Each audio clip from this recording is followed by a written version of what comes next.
It is an honor for me to chair this session on the urban redevelopment in India.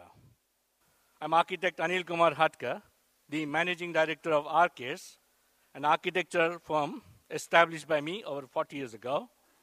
I'm currently conferred with the post of Assistant Vice President Pacific Rim from Lambda Alpha International, an honorary society for the advancement of land economics. Today, firstly, we have Mr. Abis Rizvi of Rizvi Group, Mumbai, speaking on the integrated approach to slum development. I would like to welcome you to this session where I would be speaking on an integrated approach to slum redevelopment. Sounds complicated, but it's really quite simple. First, what exactly do we mean by integration? Various factors push us together and compel us to operate and act as one unit. For example, the sad demise of Jyoti Basu saw an integration of extreme ideologies, where various political parties converged to hail the stature of this towering politician. Grief created that integration. The catastrophic earthquake that shook the entire existence of Haiti saw the entire globe integrating for a noble cause. Disaster created that integration. Technology creates integration too. The entire advent of social networking websites have added to totally new dimensions to the concept of communication and relationships. A flight back from Mumbai from Singapore gave me another wonderful synergy of extremes getting together. As I boarded the flight, there was this unusual announcement where the crew welcomed the passengers on behalf of Malaysian Airlines, Jet Airways, and Air India.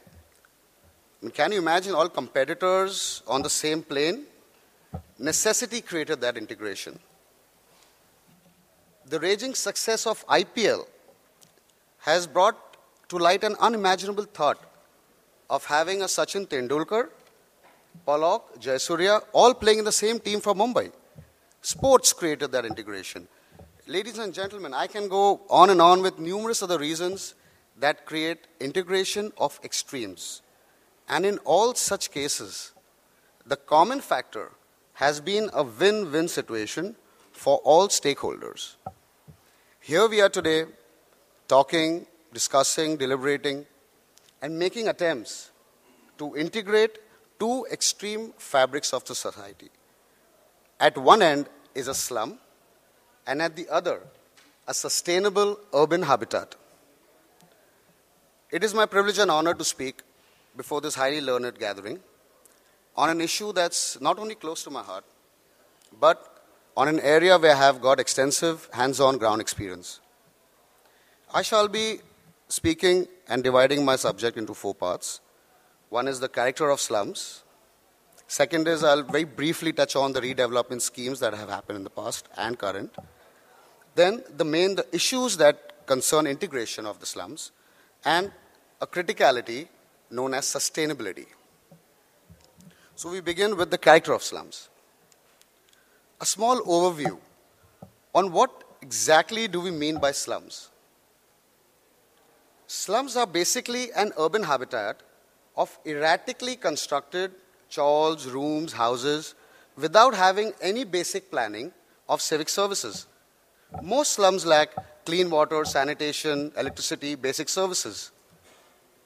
Although the characteristics vary between geographic regions, they have one common trait. They are occupied by the very poor and socially and economically disadvantaged. Slums are usually characterized by urban decay, high rates of poverty and unemployment. They are commonly seen as breeding grounds for social problems such as crime, drug addictions, alcoholism, high rates of mental illness, and so on and so forth. The lack of infrastructure is caused by this informal nature of settlement, which often face the brunt of natural and man-made disasters such as fires, landscape, earthquakes, and heavy rains, as was seen in Mumbai on the 26th July a few years ago. Many slum dwellers employ themselves in an informal economy. This can include street hawkers, domestic workers, recycling trash, and some even lean towards crime as an accepted form of livelihood. The number of people living in the slums has more than doubled in the past 2 decades. This figure is the latest illustration of how India's recent economic boom has left behind millions of country's poorest, raising fears that social unrest could undermine growth in the future. This increase has generally been because of mass migration from the rural sector, where many farmers have forsaken their diminishing returns of agriculture to seek relatively higher wages as manual laborers in the urban cities. But this ballooning slum population is also evidence of our failure to build enough housing and other basic infrastructure for its urban poor. India's largest slum population is in Mumbai, the country's financial and glamour capital, where an estimated 6.5 million people, at least half the city's residents, live in slums, comprising of 40% of Mumbai's developable land bank. This 40% is where all our planning, grounds, playgrounds, recreation grounds, schools, roads, they're all under these slums today. They cannot be developed because the slums are not developed. Moving on, I would like to give you a very brief, because I don't want to get into the details of the technicality of the slum development schemes. Initially in the 50s, the government initiated programs for slum clearance. We all saw how that went. Then in the 1970s, they started coming with programs for improving the slums, whereby they wanted to improve the basic amenities of the slum occupants.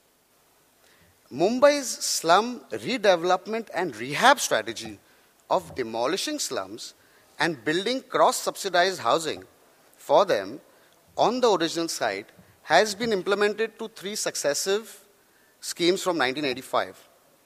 The first among them was the Prime Minister Grant Project. This was in 1985, a central government made a grant of 1 billion rupees to the state government of Maharashtra to improve the housing conditions in Mumbai and made a special cell as the Prime Minister Grant Project within the State Housing Ministry to execute. One of the main proposals for the PMGP was the redevelopment of Dharavi, Mumbai's and perhaps Asia's largest slum. As PMGP was a single agency involved, it found the resources stretched in executing such a large and complex rehab project. So the government decided to invoke the private market actors to invest in, manage, and be involved in redevelopment. So they announced a project known as SRD, which is the Slum Redevelopment Scheme. The SRD, however, placed 2 key restrictions on the redevelopment of projects. First, it limited the allowed profit to the developer to 25%. Second, it capped the maximum constructible area to 2.5 FSI.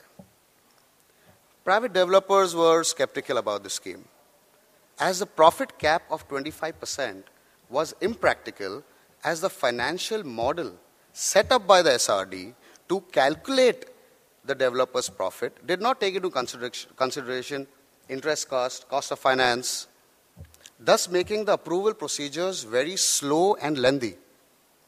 This gave rise to conflicts and disagreements between the slum dwellers and the developers because the scheme did not take off. So they set up an advisory body called the Afza Pulkar Committee, consisting of bureaucrats, developers, activists, to recommend new implementation guidelines. Based on these recommendations, a new slum rehab scheme was announced in 1995, in which a slum rehabilitation authority was constituted as a single window agency with the chief minister of the state as the chairman of the authority and an IS officer as the CEO to manage the day-to-day workings. Some of the key features are up here on the screen. In a nutshell, the SRA entails of providing 269 square foot carpet area to slum dwellers residing there prior to 1995, free of cost. In lieu of providing these free houses, the developer can construct the free sale component on the same land up to a maximum constructible area of 3 without any cap on his profits. Now, this was just a brief technicality on SRA, as I did not want to get into the technicalities of the scheme today. While there are several things in the scheme itself which at the government level needs a lot of tweaking, but I would like to draw attention today to what I feel have been the major issues with regard to the developer's approach to slum redevelopment.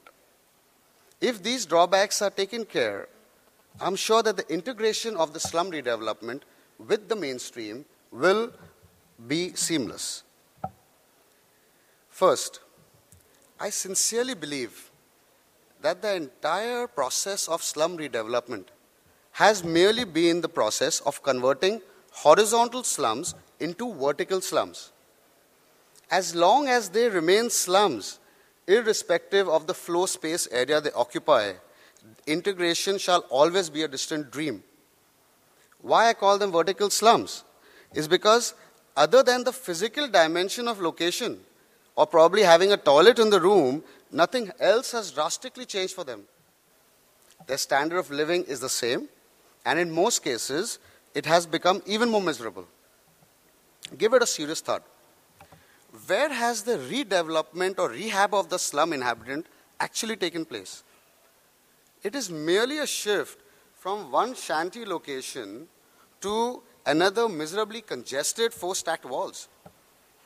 A simple example to prove this point, as you can see what I have on the slide here, is an absolute lack of ventilation of any form of these rooms under SRA projects, since the entire planning is not done for redevelopment of the slums, but primarily to obtain that free land that is available for the developer to sell. Now, that is not really wrong, as the bottom line is the key driver to any developer. But a question I'd like to pose here is that does any of this planning for the slum redevelopment go beyond the bare minimum prescribed by the scheme? And in many cases, even the bare minimum is not provided. Has anybody in the redevelopment project ever bothered to ask the people in the slums what they need? There is this very unfortunate assumption that whatever is given to them is good enough, and they have to be content with it. I'm not advocating that they be asked what riches they need, but there are certain aspects of their necessity that are completely overlooked. Then there is this question of durability. For example, in most SRA projects, there have been some typical common problems regarding lifts. One, the lift is of very bad quality. And two, they're so small, they can hardly fit in 4 to 5 people, especially when each floor has around 20 to 25 families residing. They have absolutely no provision for maintenance of the lift. As a result, either these lifts don't function after a certain period of time, or land up being a cost factor on these tenants for the continuous maintenance. There have been instances where the tenants residing on the lower levels do not want to pay any maintenance at all, saying that we don't use the lift. This gives rise to further animosity and rifts between the inhabitants of the entire building. Another issue, that most of these people who have been rehabilitated are not used to paying taxes previously.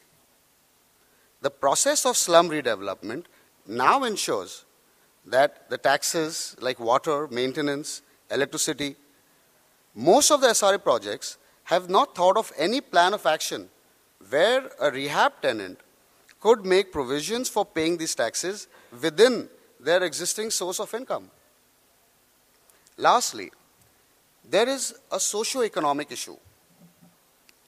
Once the slum has been redeveloped, what one gets to see is two absolutely different entities coexisting together, or should I say, making attempts to coexist together.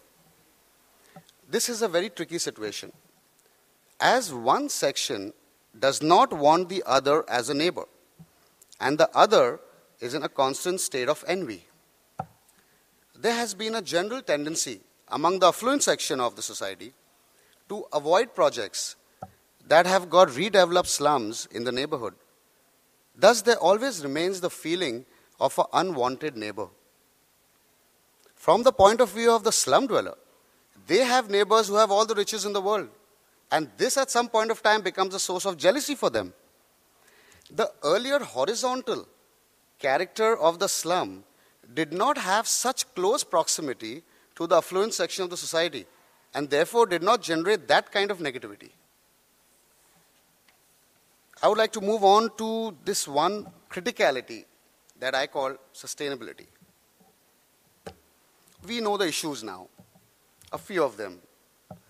The question then is, what can be done not only to ensure slum redevelopment successfully, but also to integrate the same and make it sustainable? I repeat sustainable because any suggestion or improvement that is not sustainable can never yield the desired results. A few suggestions here. First and foremost, I suggest a customer-based approach to the entire concept of slum redevelopment. I'm sure all of you will agree that the only reason for survival of business is the presence of customers. A satisfied customer is the best brand ambassador an organization can ever have. The question then is, have any of these slum redevelopment projects treated their inhabitants as customers? The answer is self-explanatory. The slum inhabitants are treated as a mass to be geographically shifted. There is no consideration to understand their needs or treat them like normal customers and make attempts to satisfy them. If the developers were to treat these inhabitants of a redeveloped project as customers, I'm sure these projects would have a different momentum altogether. Now, what would be as part of a customer approach? Quality construction for once. Design space in such a way that the inhabitants can have proper light and ventilation in the room. I mean, this is something so basic. I feel embarrassed even saying that, but that is not happening. Avoid the temptation of fitting in extra rooms on the same floor and creating a clutter. Provide amenities that are quality, durable, and fit for use. You need to remember that this redeveloped mass of people are used to a more rugged lifestyle, a different way of handling equipment. Ensure that the structure looks desirable to shift. This is a very important aspect, as almost all the redeveloped structures look the same. They inevitably carry a stepmotherly treated look. I sometimes wonder whether these structures were designed to tell the underprivileged loud and clear that you are underprivileged. There cannot be anything more shameful than that. Please remember that goodwill has no measurable value. The intangibles of goodwill are so heavy that they shall outweigh any measurable profit. Any developer who manages a very high goodwill amongst all sections of the stakeholders with any particular redevelopment project shall further down have absolutely no constraints, obstacles, hurdles in any of the future projects that they might go through. This entire customer-based approach has to do with attitude. The attitude to serve. A small point here. There's a fundamental difference between hearing and listening. Hearing is only when the sound waves massage your eardrums. But listening is an attitude when you want to be attentive. Similarly, is the difference between seeing and observing. Observation is an attitude to gain insights. Why am I saying this? Because slum redevelopment, similarly, can either be to build or to construct. Build is an attitude to provide not just a house, but a cherished dream. And to understand this dream, we have to understand their psyche. any negative post-rehab effects in any project shall cause more damage than the slum itself, as such negative vibes will hamper further slum redevelopment projects. One needs to understand the entire cultural makeup of the set of people that have to be shifted. I've coined a phrase for them. They are called homogeneously heterogeneous. Heterogeneous, different, because they represent various castes, religions, practices, beliefs within the same slum geography. But they are also homogeneous as they are similar in their behavior, livelihood, likes, dislikes, and the economic condition. When they move to a new structure, they obviously would not want to lose any of the strings that bind them together. A very common feature of the slum is the absolute proximity to each other, either in festivals, marriages, social get-togethers, or even funerals. So a good idea would be to have a small community center or a hall within the premises that ensures this bonding. Further, this community center could also be a source of revenue for this housing structure, so they could lease it for weddings and other functions. Another approach is educating the inhabitants immediately when they get shifted about how to adjust to this new change. This may sound a little trivial, but trust me, this shall go a long way in facilitating a smooth transition. A simple example here. Slum inhabitants, by force of habit earlier, need to keep stocking water. The moment they shift to a new structure, they keep stocking water, even if there's a continual water supply. This results in fast drainage of the overhead tank, resulting in a water shortage all over again. And God bless if someone left the tap open. So, education. Educate them on the etiquettes of using a toilet, social responsibility of not littering, keeping the environment clean, use of electricity, mannerism talking, process of personal, family hygiene, and so on. Is it our responsibility to educate on these fronts? The answer is a big yes. If we need socially desirable results, that is, we have to take these extra steps and efforts to educate these inhabitants, to make them socially responsible citizens of the country. Provide scope for basic education. While Balwadis or children learning centers are a mandatory part of an SRA scheme, the issue here is not to provide the bare minimum, but to provide amenities like libraries, computers in those Balwadis, and convert it into a true learning center. Most important, can this redeveloped structure create source of revenue for them? By all means, if we stretch our imagination, I did some brainstorming on that, and I came up with a few things, like you could have a basement parking. If at all, if the project is located in a prime area, you could have a basement parking, which the parking revenues could go to the society.